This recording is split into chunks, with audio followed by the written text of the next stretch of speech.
Olá pessoal, tudo bem? Vamos fazer aqui o estudo dos gases perfeitos. Gás perfeito é todo gás perfeito ou ideal, né? Pode aparecer qualquer um dos dois termos. Gás perfeito ou ideal nada mais é do que um fluido ou fluido, que pode sofrer expansão, aumento de volume, ou compressão, redução de volume. Só que para ser considerado gás perfeito ou ideal, essas expansões e compressões devem obedecer 3 leis básicas do estudo dos gases, tá? Mexendo-se ali com valores determinados de pressão e temperatura e volume, essas 3 leis nós vamos estudar posteriormente. O que a gente precisa saber de início é as variáveis de estado de um gás ideal, que são pressão, volume e temperatura. Eu vou colocar algumas unidades de medida aqui, vou colocar em vermelho a unidade de medida no sistema internacional e outras mais eu vou colocar em azul, tá? Então, por exemplo, a pressão pode aparecer em mmHg. mmHg significa milímetros de mercúrio. Tá legal? Essa é uma unidade de medida de pressão. Tá legal? Pode aparecer também a unidade de medida Pascal. Pascal é uma unidade de medida que inclusive é a do sistema internacional. Tá legal? Pode aparecer também uma unidade de medida muito comum, que é a chamada ATM, que na verdade é uma sigla Atmosfera Técnica Métrica. Na verdade, a gente entende ATM como sendo pura e simplesmente atmosferas. E a unidade de medida do sistema internacional, que também é a Pascal, vou colocar aqui destacada em vermelho, de pressão, que é Newton por metro quadrado. Essa é a unidade de medida no sistema internacional. mmHg e a atmosfera, principalmente a atmosfera, aparece muito.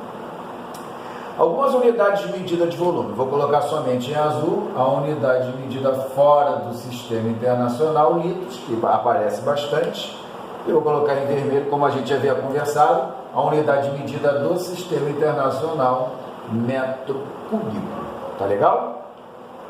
Bom, olha só, a temperatura, ela tem um detalhe muito interessante. Você só pode resolver as questões de gases perfeitos na unidade de temperatura do sistema internacional, que é o Kelvin. Isso significa dizer o seguinte, que quando aparecer temperaturas em Celsius, você deve converter imediatamente para Kelvin. Tá legal?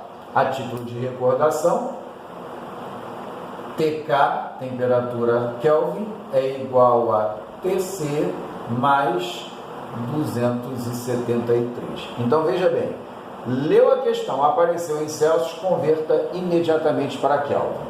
Se porventura a resposta pedida for na escala Celsius, como você deverá proceder?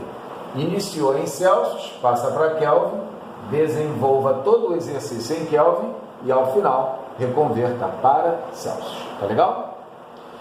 Daqui a pouco nós vamos interpretar as transformações gasosas, são muito importantes essas 3.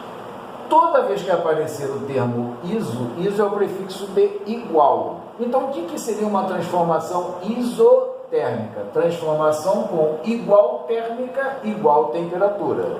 Então, a transformação isotérmica é aquela em que a temperatura ela não varia. Se ela não varia, vamos dizer que ela permanece sempre constante.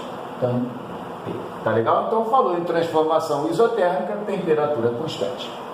Quando a transformação for isobárica, transformação com igual bar, igual pressão. Lembra do barômetro? O barômetro é medidor de pressão atmosférica.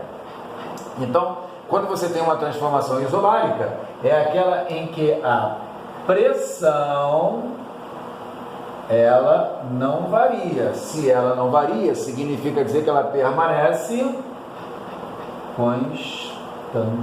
Então falou em isobárica, pressão constante. De acordo com as variáveis de estado, ficou faltando falar somente em volume.